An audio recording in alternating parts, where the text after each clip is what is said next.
আসসালামু আলাইকুম সুপ্রিয় দর্শক, তো কেমন আছেন সবাই? আশা করি সবাই অনেক অনেক ভালো আছেন। তো আমি আলহামদুলিল্লাহ রহমতে ভালো আছি। তো আজকে আমি ব্রয়লার লেগে গেছি, আজকে প্রথম রোজা। যাই হোক, তো ব্রয়লার লেগে গেছি। আমার জান্ডু দোস্ত এই যে ব্রয়লার কাটতে হেরিয়া ড্রামের ভিতরে ফেলাই থইছে আর কি, উল্টা বাগে। তো আচ্ছা, হ্যাঁ, তো আমিও ঘরে ঘরে দেখতেছি তার তামসা চিমড়াইতেছে। আর এখন ব্রয়লার, এই দেখেন ব্রয়লারের অবস্থা একদম কাচু কুচু কিছু কুচু করে ফেলছে। कौन है ये लोग? कहां से आते हैं ये?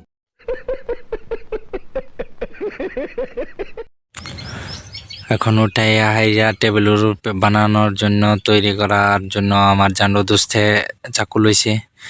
যাই হোক, তো আজকে প্রথম রোজা, কে কে রাখছেন অবশ্যই কমেন্ট করে জানাবেন। তো যাই হোক, এত একটা ভালো লাগতেছে না, বয়স কভার করে কেমন জানি লাগে। অবশ্যই ভালো লাগলে সাবস্ক্রাইব করে দেবেন আমাদের চ্যানেলটি এবং ফলো করে দেবেন ফেসবুক পেজটি। তো যাই হোক, আমার জান্ডু দোস্তে এখন মুরগি ব্রয়লারটি অবশ্যই বানাই হালাইছে আর কি, পনে পনে বানায় হালাইছে। তো যাই হোক, পুরা স্পিডে বানাইছে। कितने तेजस्वी लोग हैं हमारे पास, कितने शानदार विचार रखते हैं। তো সাহিল ভাই ব্রয়লার বানাইতেছে। আর যারা দগাঁও থেকে ব্রয়লার নেন অবশ্যই হতে পারে তাকে চেনেন। যাই হোক, তো ওইদিকে আইপিএল ডিসিশন, আইপিএল এর বড় ভাব চলতেছে। अच्छा, हमको सिखा रही তো এটা হচ্ছে আমাদের বগামারি ফিল্ড। আর এখানে প্রায় 5 বছর ধরে টিপিএল খেলা চলে, প্রত্যেক বছরে এই পাতে। আর এখানে ছোট বাচ্চারা খেলতেছে, পোলাপানে। যাই হোক, আজকে প্রথম রোজা। আর এটা হচ্ছে আমাদের কোনটা মসজিদের কোন জায়গায়, এটা মিনারা। যারা জানেন অবশ্যই কমেন্ট করে জানাবেন। আর এইদিকে আমাদের সাহিল ভাই প্রায় বানিয়ে হারছে হয়তো।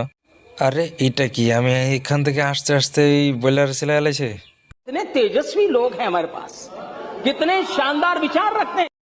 তো প্রায় হয়ে গেছে ব্রয়লার রেডি হয়ে। আর আমি একটু রেস্ট নিয়ে নিই বাইকে বসে। আর ওই যে বাগানটা দেখতে পাচ্ছেন, এটা বগমারি ফিল্ডের সেটা দক্ষিণে নুনি বাগিচা বলে বহুত মানুষ চিনে। এটা তখন নুনি বাগিচা বাগান। আর সাহিল ভাই প্রায় রেডি করে ফেলছে ব্রয়লারটাকে কেটে। এই দেখেন অবস্থা, কুচিং মুচিং সে কষাই একদম সেই ধরনের কষাই। আর দগাও বাজার বর্তমান একদম নিবিড়, যেহেতু আজকে প্রথম রোজা, মানুষের চলাচল খুবই কম। রেডি করে এখন প্রস্তুত করলো মাফার জন্য। এখন পাল্লা মারতে হবে।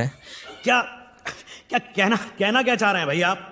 ये सुन के तो क्या करेगा। একটু কম হয়েছে কেজি থেকে, পাল্লা থেকে। তো আর একটু কেটে তারপর সমান সমান ভাগ করতে হবে, তার সমান হলো এখন এই যে। তো যাই হোক, এখন একটু কমতে হয়েছে, আর একটু দিয়ে দিল। এখন হয়েছে মোটামুটি মিল। তো এখন পলিথিনে ভরবে, এই যে ভরতেছে।